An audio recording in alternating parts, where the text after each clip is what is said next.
not even bothering to make it obvious that I'm filming these two videos in the same day, but this video is going to be my recent reads number 2 video, so we're gonna see how these videos go through the end of the year. But I have read another 5 books and I wanted to kind of wrap up my thoughts on them and hopefully keep it relatively short. So just like in my last recent reads video, I'm gonna talk about the books and like my least favorite to my favorite, but I have to say in this set of 5 books, like I enjoyed all of the books, but my least enjoyed book, I really don't like saying it that way, is a cozy mystery. I talked about this in my last reading vlog, like fall reading vlog that I did, and that is Dog Days of Murder. So this is a cozy mystery. It's actually book number 2 in the series, but I just wanted to read the second book because of the fall atmosphere.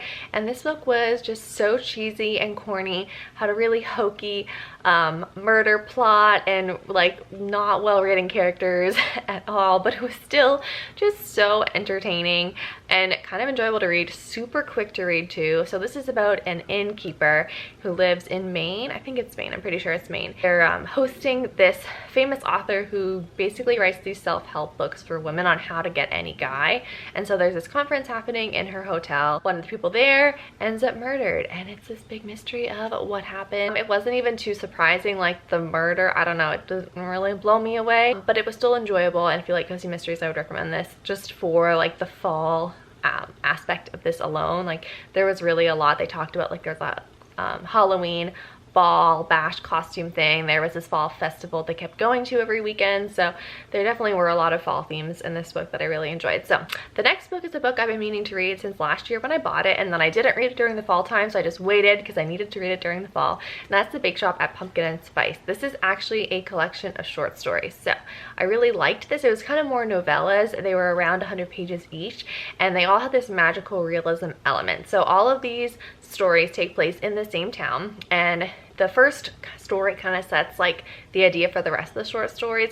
There's this bake shop, hence The Bake Shop at Pumpkin and Spice, where these really wonderful, sweet owners make delicious Italian treats, and there's some magic in some of these treats, like the grandmother and the granddaughter are kind of running the shop together. They make these matchmaking cookies, so they're these magical cookies. The grandmother will kind of like see the crowd or whatever and kind of gauge like, oh, this person needs the cookie and they're gonna find their true love. So they eat the cookie and they find their true love, and that's kind of the whole thing. So the first story is about the granddaughter actually at the bake shop. The second book is a newcomer to the town, and she's trying to get the attention of her boss, but you know, her boss isn't the one she's supposed to be with. So she gets the cookie, and it's actually with her and this handyman in town who she is dead set against because she just wants to be with her boss because he's like the stable, dependable one. So there's that aspect in the second book.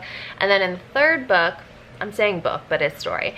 And the third story, which is probably my favorite, I think, the third story was about someone who lived in the town her whole life, kind of had a really unlucky day, and the mayor of the town is this young, attractive, eligible bachelor, and basically like he gets the cookie and it's like their romance. So the thing with all these stories is that they are very insta-lovey, which is to be expected. Reading these felt like watching a Hallmark movie. Pretty like corny and cheesy in some parts and very predictable, but I mean, I still enjoyed reading it, and like I feel like if you like that kind of thing, I would still recommend this. It didn't blow me away. It wasn't like a love story to end all love stories. Like the love stories were just like enjoyable, like that was a fun, cute little read. So yeah, nothing amazing, but really good for the fall season. And each short story ends with a little recipe that was mentioned in the story, so I like that element too. The next thing I talk about I really enjoyed, and that is An Absolutely Remarkable Thing by Hank Green. So I've been told to read this book by my friend for a very long time, and I hadn't, and I finally got it from my library, and I listened to it on audio, and I don't know if I've ever listened to an audiobook that quickly before. Like I listened to it in just a few days. Like it wasn't even a full week that it took me to read this whole book on audio, because it was so entertaining and fast-paced, and I had to know what happened.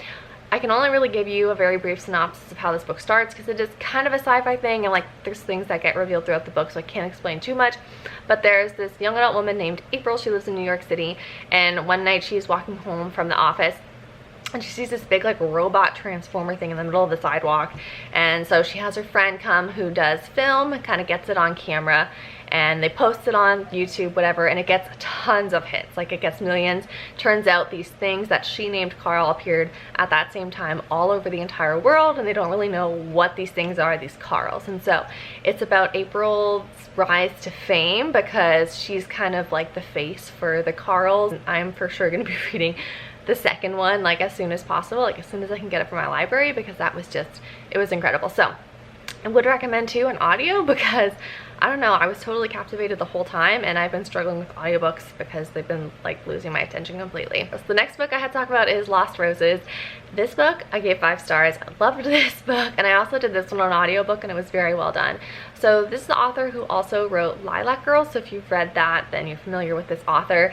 It's kind of like, I think, considered in the same series, but they're completely different characters in a different timeline. So this timeline takes place during World War I, and just like in Lilac Girls, it's following 3 female characters. One is a New Yorker, one is a wealthy Russian lady, and then there's like a poor Russian girl who ends up working for her. So you're following their 3 stories, honestly, over the span of like quite a few years. A lot happens in all their lives. There's some really heavy and really dark things because this is a war story, obviously, so keep that in mind.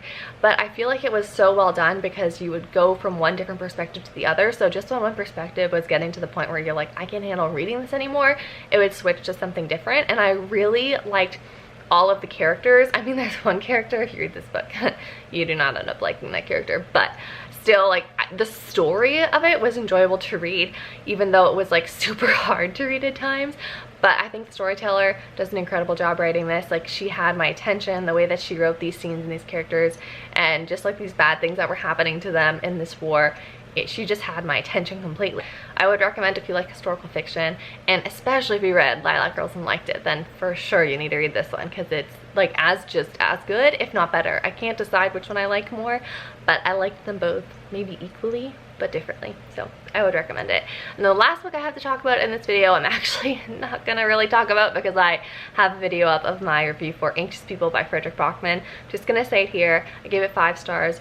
One of my favorite books of the year. His writing is incredible. His characters are so endearing and honest, real characters, and he is just phenomenal at writing them so well and also being very humorous at the same time. And I am so glad I read this book. So I'm gonna end with that final thought, but thank you so much for watching and happy reading.